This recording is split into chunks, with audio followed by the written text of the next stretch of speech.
ಈಗ ಯಾವಾಗ ಅನುಮತಿ ಕೊಡ್ತಾರೋ ಅವ್ರು ಬಿಡುಗಡೆ ಮಾಡ್ತಾರೆ. ಇಲ್ಲಪ್ಪ, ನನಗೇನು ಮಾಹಿತಿ ಇಲ್ಲ. ನಿನ್ನೆ ಮಾನ್ಯ HD ಕುಮಾರಸ್ವಾಮಿ ಅವರು ಕೂಡ ನಮ್ಮ ರಾಷ್ಟ್ರೀಯ ನಾಯಕರನ್ನ ಭೇಟಿ ಮಾಡಿದ್ದಾರೆ ಅನ್ನೋ ಮಾಹಿತಿ ಇದೆ. ಏನೇನು ಚರ್ಚೆಗಳಾಗಿದೆ ನಮ್ಗೆ ಯಾವುದೇ ರೀತಿ ಮಾಹಿತಿಗಳಿಲ್ಲ. ಬಹುಶಃ 2-3 ದಿನದಲ್ಲಿ ಎಲ್ಲವೂ ಕೂಡ ಅಂತಿಮ ನಿರ್ಧಾರ ಆಗ್ತದೆ, ಘೋಷಣೆಗಳು ಆಗ್ತದೆ. ಈಶ್ವರಪ್ಪನವರು ನಿನ್ನೆಯಿಂದಲೂ ಕೂಡ ಮೊನ್ನೆಯಿಂದಲೂ ಅಟ್ಯಾಕ್ ಮಾಡ್ತಾ ಇದ್ದಾರೆ. ಯಡಿಯೂರಪ್ಪನವರ ಕುಟುಂಬದಲ್ಲಿ ಪಕ್ಷ ಸಿಗಾಕೊಂಡಿದೆ.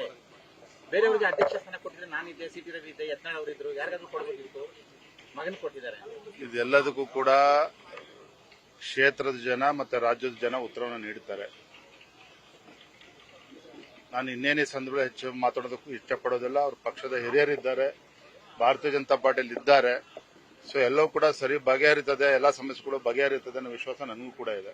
ಅವ್ರು ನೋವಿನಲ್ಲಿದ್ದಾರೆ, ಎಲ್ಲವೂ ಕೂಡ ಸುಸೂತ್ರ ಬಗೆಹರಿಯುತ್ತೆ ಅನ್ನೋ ವಿಶ್ವಾಸ ಇದೆ. ಮೋದಿ ಅವರ ಕಾರ್ಯಕ್ರಮಕ್ಕೆ ಬರಲ್ಲ ಅಂತ ಮಾತಾಡ್ತೇನೆ. ನಾನು ಶಿವಮೊಗ್ಗ ಹೊರಟಿದ್ದು ಭಾರತೀಯ ಜನತಾ ಪಾರ್ಟಿ ಇದು ರಾಷ್ಟ್ರೀಯ ಪಕ್ಷ.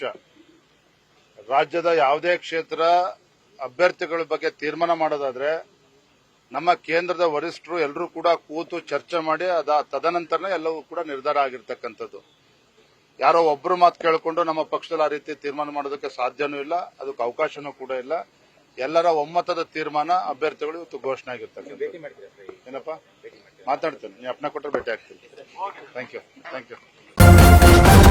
ನ್ಯೂಸ್ ಫಸ್ಟ್ ನಿರ್ಭೀತಿಯಿಂದ ನಿಮ್ಮ ಪರವಾಗಿ.